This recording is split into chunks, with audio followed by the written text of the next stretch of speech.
Thank you, Leader.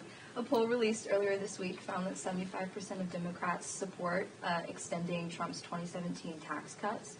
And House Democrats, however, have said that they have suggested that they will oppose a tax cut extension in the Republicans' budget package. Does this seem out of step with voters? Why did House Democrats kind of appear like maybe they're not in line with voters on this issue?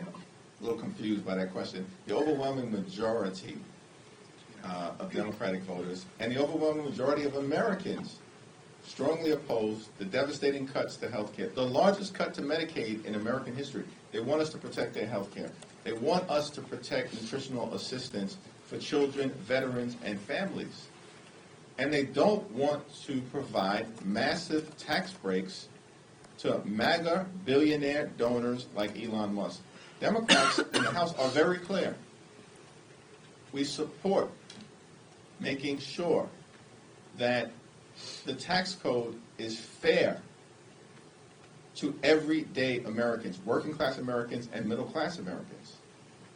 And we, of course, would support making sure that everyday Americans don't pay a dime in additional taxes. That is our position. That's very clear. And the notion that Democratic voters actually support massive tax cuts for people like Elon Musk, of course that is not the case.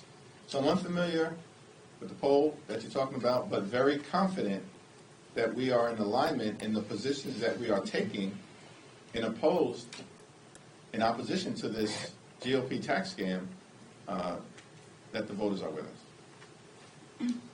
Last question. Yes, sir.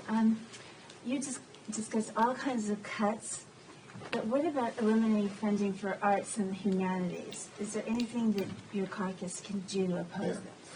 Well, I think when we invest in children, of course, we want to make sure that we invest in reading, writing, and arithmetic, that we provide them with the ability to master science and technology and have the tools so that they can survive in the innovation economy.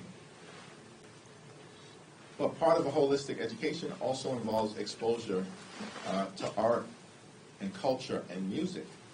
And we will continue to support efforts that lift those programs up. And of course, there's a role to play for those programs in every single community. Very popular in rural America, in small town America, in suburban America, and in urban America as well. Thank you. Go Knicks.